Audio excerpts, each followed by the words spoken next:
what would you say on that, Charles? Yeah, it'd be great to hear from you as somebody who's actually based in Africa. And, what difference do you see some or any of foreign aid that's donated to Nigeria or neighboring countries? What difference do you see it making to local cities or towns or villages where you are in Nigeria? Okay, so I think a good place to start would be to ask, what is the purpose of aid? There's a reason why we have something like foreign aid, and is to improve economies and living conditions in recipient countries while promoting stability and security. That's part of the purpose of aid. Aid is a tool. It's not an end in itself, and the result you get is a function of how the tool is deployed. Now, it seems very obvious to say remove the aid because of it's not achieving the goals for which it was set up. But I think we should look at how this aid is being deployed and what factors influence the success or failure of the aid. And we should even go back to history and ask ourselves, has aid succeeded? Has it failed? Two examples come to mind. Japan post-World War II, Germany post-World War II. The Japanese and the German economy were totally decimated. I mean, the inflation in the German Reich was such that it was worthless after World War II, right? But Germany and Japan were able to rebuild such that in a few decades after World War II, Japan was the second largest economy in the world. And I think Germany was about the third largest economy in the world. Japan received about $25 billion in today's money worth of aid. Yeah. Germany received about $15 billion in today's money worth of aid. And during the span in which they received that aid, the GDP of Japan grew by 9% annually from 1946 to 1973, while that of Germany grew by 8% annually.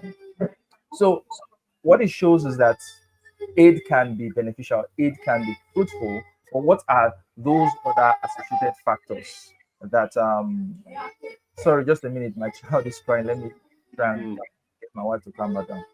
1 minute. Okay. Well, that's a good point there by looking at the examples of the Marshall Plan and those heavily affected countries like Japan and Germany. They were big recipients of foreign aid. There's also Israel. They were a large recipient of aid in the form of reparations paid by Germany and other countries. So there was the assistance that they got there. South Korea is another example. So that is a good point, Charles. Yeah. Tell us more. To just wrap up, what are some of the critical factors for success? Why did aid succeed in Germany and in Japan? For example, there was strong governance and the effective use of aid, investment in education, technology, industrialization, cultural emphasis on hard work and innovation, integration into the global economy through trade, and investment in human capital and technology. If you look at the way aid is being deployed in Africa, you don't find any of these elements, right? None of these things. It's just like, in effect, it's almost like a money laundering scheme. So it's not aid per se that's the problem, it's how it's being deployed. So a much more effective question is, how can we make aid more effective? We had a conversation prior to Malik joining on Teams where I talked about the problem of Africa isn't government overreach, it's an absence of government. So we can't say it's everything the government touches goes to shit. Government doesn't touch anything to begin with. So you need effective governance. So you don't throw the baby with the bathwater. Countries that develop, you need funds to develop. That's a fact. You need money to develop. You need money to build human capital development, infrastructure. You need money. You can't just pluck those developments out of thin air. Part of the reason why Europe was able to develop at the pace was because of the exploitation of resources from other parts of the world. It's not a popular opinion, but it's a fact, right? So you need money to develop, but how do you deploy that money? How do you deploy the funds is what you should be looking at. So we should be looking at areas of how do we effectively use the aid? such that it doesn't become a problem in and of itself, so that it doesn't create dependence. You gave an example of Malawi. Why is Malawi having 30 to 40% of its GDP in the form a budget in the form of aid, right? Yeah. They're receiving this money on a yearly basis. If that was a country that was serious, if it had effective governance, if it wanted to develop human capital development, I think that over time they can win themselves off aid with the sort of monies that they are getting. But they're not doing any of that. So it isn't aid per se that is the problem, it's the deployment. Okay, so yeah, great points there, especially bringing a new element to it surrounding it doesn't have to be an either or thing, or this black and white issue of we have aid or we remove it. There's also the matter of again trying to restructure and reform it. My answer to that new question would be to say that the systems and the organizations surrounding foreign aid, what I like to call the foreign aid and development industrial complex, whether it's these the different international development departments of governments around the world, major charities such as Oxfam and the Red Cross, of course, multilateral institutions like the IMF, the World Bank, and the UN.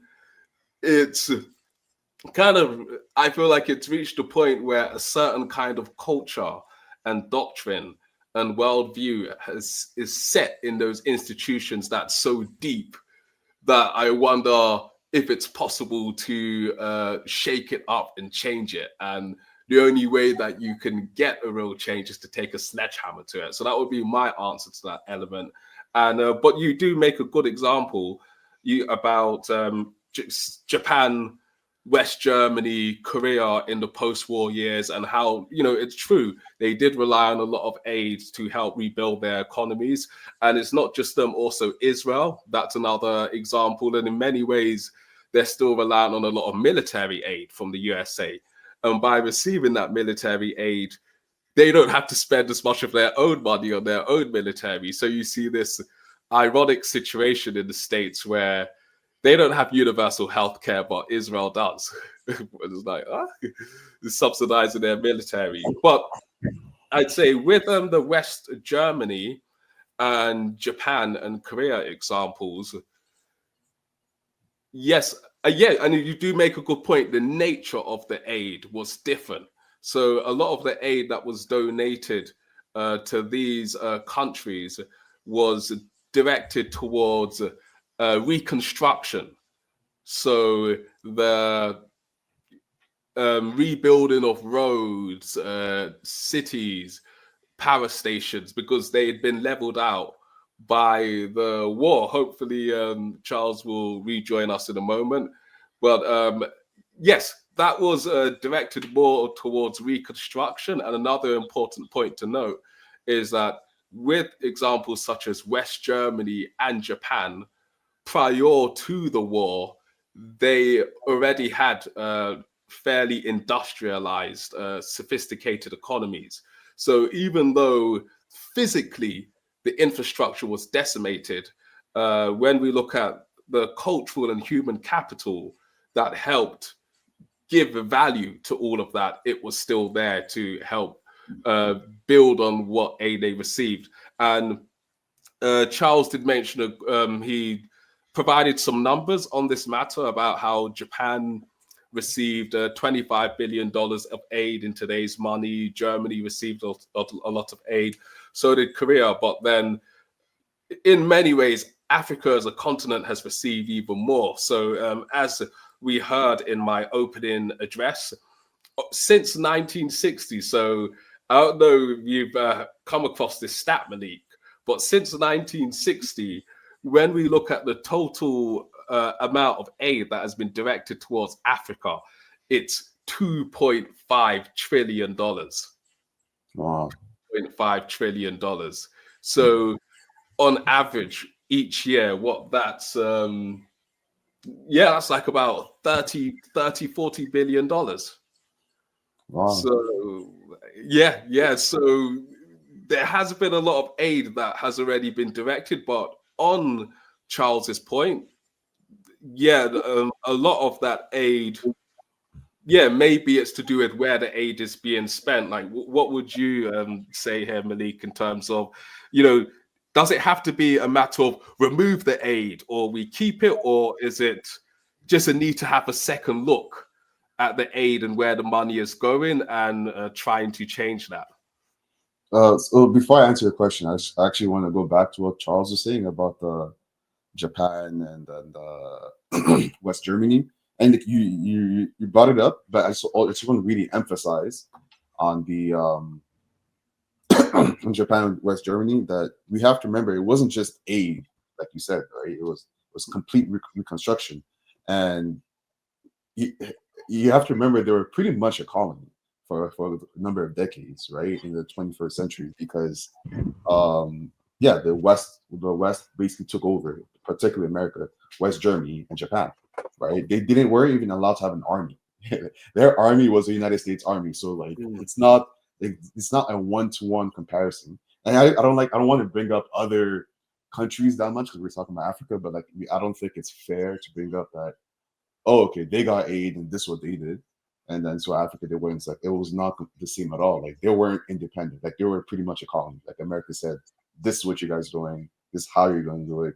And like you said, Tim, they were already, yeah, in Japan. But the good thing with Japan and Germany, at least before that happened, they were already like advanced economies and societies, and they had the right culture and mindsets, particularly in Japan. You know what I mean? Like Japan was, was like, I mean, both were global superpowers, but Japan was like, they were coming from back to back to back empires. You know, like dating pre-industrialization and industrialization. So, like they were like, I think they were big. They were literally the biggest Asian superpower. Like the way China is today, that was Japan. So again, I really don't think it's a fair comparison at all. You know, if Africa, like you bring up Malawi, 30-40% of its GDP. I mean, back then it was 100% of the GDP, and you don't have it. You cannot have an army. You know, you can't do anything without U.S. approval. So if that happened here, I mean, but I think we would have different results. But now bringing it back to the question you were just asking, yeah, I think we have no choice, anyways. Like practically speaking, at the moment, but to re-examine the whole aid thing. I think a lot of people talked about over the years how aid was bad. You talked about it last year, funny enough. But I think it's a really good book. I think it's called Dead Aid. Yeah. So like people have been talking about this for years, and now everything that people have been you've been talking about, has come to light.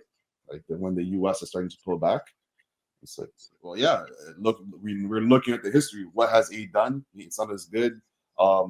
It's stunting growth. It's not leading to great governance, and practically no country should rely on aid. I mean, that's not to say aid is bad. We should completely eliminate it, but it shouldn't be a tool that countries should rely on. It's like, let's say, it's like the welfare state that we have, in the West, right? Yeah. That's what's happening to a lot of people in lower social classes. They end up relying on the welfare states. And how are you going to improve or try to go ahead in life? I mean, the welfare state is there to support people who need it, right? But it's not meant for people to just stay on there generation after generation. I mean, that's what's been happening. That's the exact same thing in Africa. If you're just depending on it, you're not going to evolve. You have to find a way to become a self-sufficient some sorts. And Africa can do it because if you look at a pre-colonial history, pre-industrialization, they were also thriving empires and everything. So it's just a matter of going back to our roots, and hopefully what's happening now will wake up some countries to becoming dependent on their own and not becoming self-sufficient and not being dependent on aid. But it is an unfortunate situation because I guess it's a rough road, like what's going to happen, but it must happen if we want to evolve and grow.